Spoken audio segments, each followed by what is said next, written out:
Aksi pencurian terjadi di Pura Luhur Puncak Parumani Banjar Adat Batanyo, Desa Adat Belayu, Desa Batanyo, Kecamatan Marge, Selasa 7 Desember. Pelaku membawa kabur perangkat gamelan sehingga membuat para pengempon pura mengalami kerugian mencapai 40 juta rupiah. Berbekal Desa Batanyo, Inyoman Witamo membenarkan kejadian tersebut. Informasi di lapangan menyebutkan aksi pencurian itu baru disadari pada sore hari.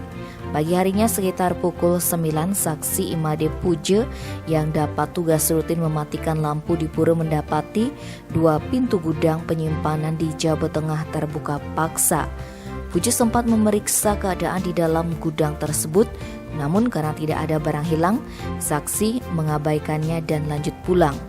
Baru pada pukul 17 saat saksi kedua yakni Iwayan Kasne yang kebagian tanggung jawab menyalakan lampu pura mencurigai kondisi gudang di Jawa Tengah itu. Sambil menyalakan lampu, saksi kemudian memeriksa keadaan pura. Sampai ke Utama Mandala, dia mendapati alat pemukul gamelan yang harusnya tersimpan di peti bersama dengan perangkat gamelan lainnya tercecer di lantai. Rupanya perangkat gamelan dalam peti yang sejak awal tidak terkunci ada yang hilang. Rinciannya ada 8 buah reog yang hilang, 2 ponggang, 1 tawe-tawe, 1 kelenang, dan setengah set ceng-ceng. Tidak hanya itu, dia mendapati 2 kabel penerangan pura tersebut juga dirusak dan dilepas.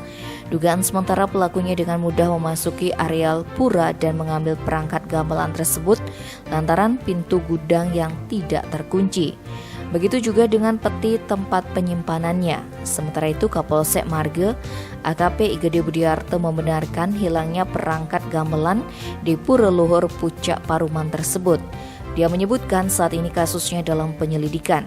Di saat yang sama, dia mengimbau kepada para prajuru adat maupun pengempon pura untuk lebih waspada. Bila perlu, melengkapi pura atau tempat sucinya dengan kamera pengintai atau CCTV. Tim Bali Express melaporkan.